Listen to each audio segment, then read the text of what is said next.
Lesson 17. Synthesis of Sentences. Icebreaker.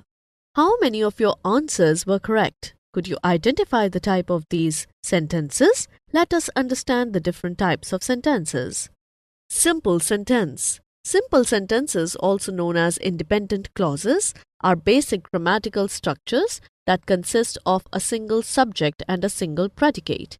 These sentences convey a complete thought and can stand alone as complete sentences. They are typically short and straightforward in their construction and are often used to convey concise and clear information. They serve as the foundation for complex sentences in written and spoken communication. Here are a few examples of simple sentences. She dances. The sun shines brightly. He reads a book. They laugh. Each of these sentences consist of one subject and one finite verb, making them simple and easy to understand. Subject and predicate. The part of a sentence that tells us who or what the sentence is about is called the subject. It is usually a noun, person, place, thing, idea, or a pronoun: he, she, it, they. Examples: she, the cat, my friend. The part of a sentence that tells us what the subject is doing or what is happening to it is called predicate. It includes a finite verb, an action word, and often more information. Examples: runs fast, is sleeping, likes to read books. When you put the subject and the predicate together, you get a simple sentence. She runs fast. The cat is sleeping. My friend likes to read books. Compound sentence. Coordinate clauses. A compound sentence is a type of sentence that consists of two or more independent clauses joined together by coordinating conjunctions or semicolons. To understand compound sentences, we need to revisit these concepts: independent clauses, coordinate clauses, coordinating conjunctions. Independent clauses, coordinate clauses, coordinating conjunctions. An independent clause is a group of words that can stand alone as a complete sentence because it expresses a complete thought. It contains a subject and a finite verb. Examples: she loves to read. They went to the park. Two or more clauses that are independent and hold equal value in a compound sentence are called coordinate clauses. Example: I love to read. I am reading Song of Achilles.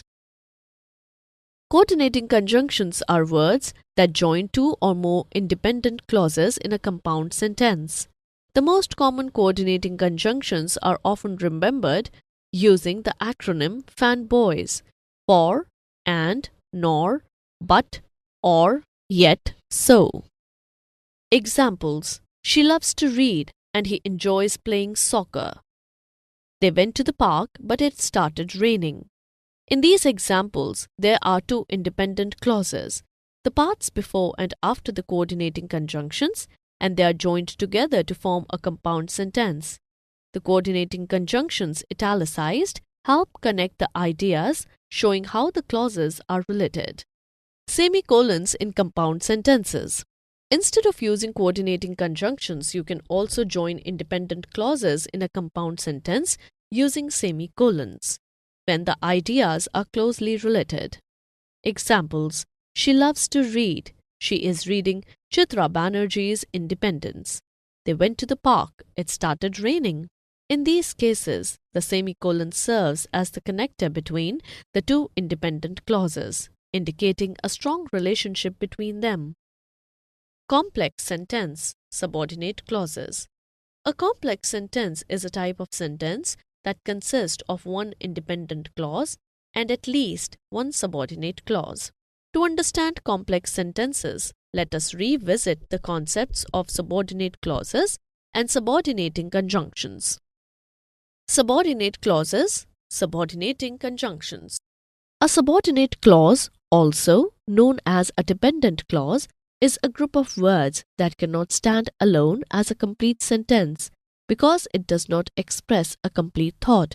It includes a subject and a verb, but, depends, on the independent clause to make sense. Examples: because she loves to read, although they went to the store. Subordinating conjunctions join two clauses by making one of them less important or dependent on the other. Please note that the above-mentioned examples for subordinate clauses begin with subordinating conjunctions because and although. Some other subordinating conjunctions are even though, while, when, since, unless.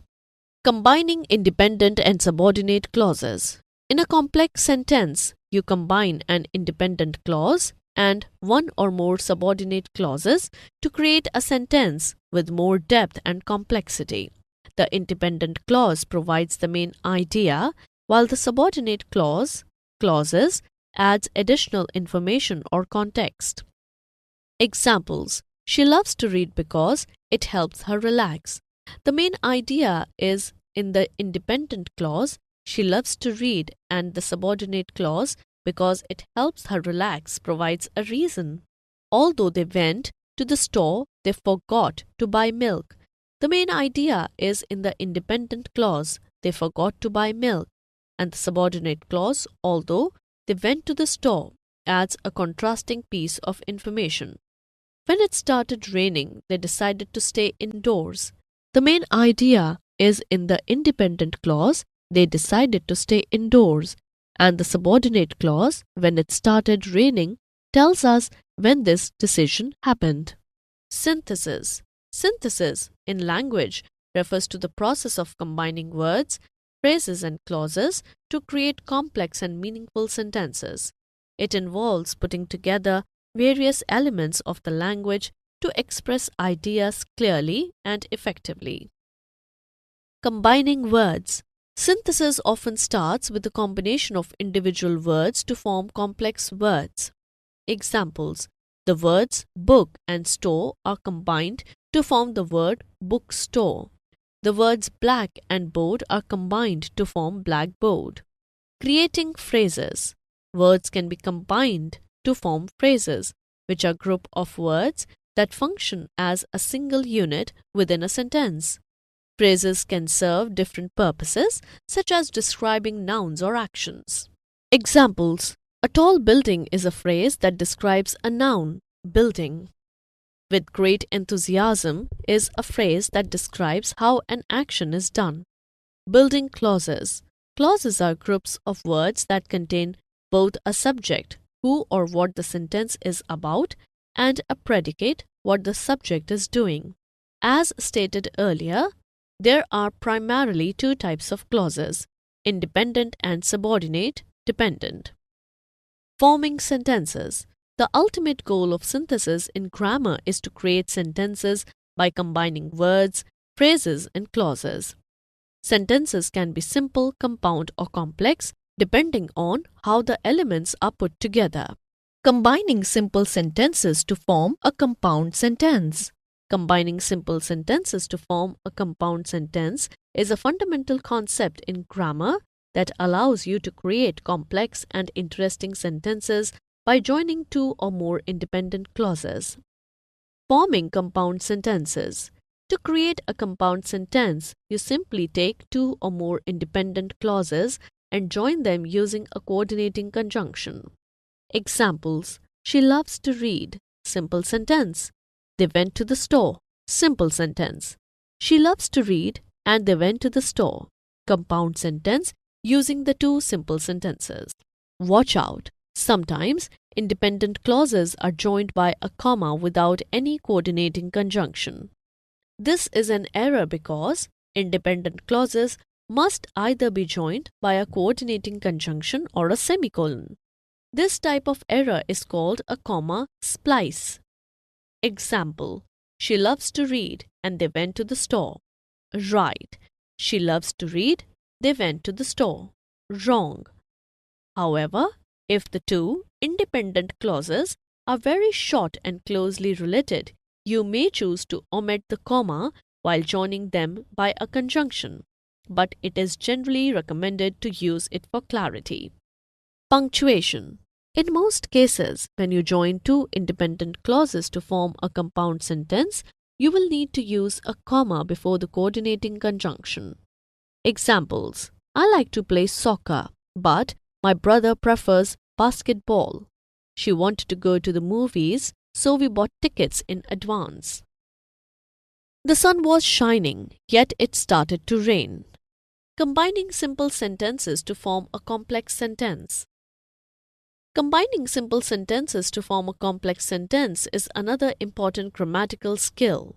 A complex sentence consists of one independent clause, a complete thought, and at least one subordinate clause, a fragment that cannot stand alone as a complete thought. Forming complex sentences. To form a complex sentence, you join an independent clause and a subordinate clause together. This creates a sentence with the main idea, independent clause, and additional details or context, subordinate clause. You can use subordinating conjunctions such as because, although, when, since, if, while to connect the clauses. Examples: She reads a lot because she enjoys stories. Here, she reads a lot is an independent clause, and because she enjoys stories is a subordinate clause. When they went to the store, they bought groceries.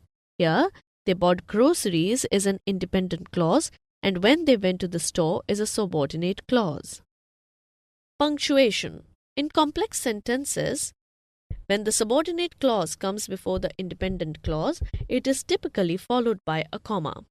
However, if the independent clause comes before the subordinate clause, the comma is omitted. Examples: Because she loves to read, she often visits the library, with comma. She often visits the library because she loves to read, without comma. Although it was raining, they decided to go for a walk. He couldn't go to the party because he had to work late. While she studied, her brother watched TV. Knowledge gained. A simple sentence is also called an independent clause. A compound sentence usually consists of two independent clauses linked by a coordinating conjunction. Some frequently used coordinating conjunctions are for, and, nor, but, or, while, yet, so. A complex sentence consists of an independent clause and one or more dependent clauses. A complex sentence always has a subordinating conjunction like because, since, after, although, when, or some relative pronoun like that, who, which. Synthesis involves combining simple sentences to form a compound or a complex sentence.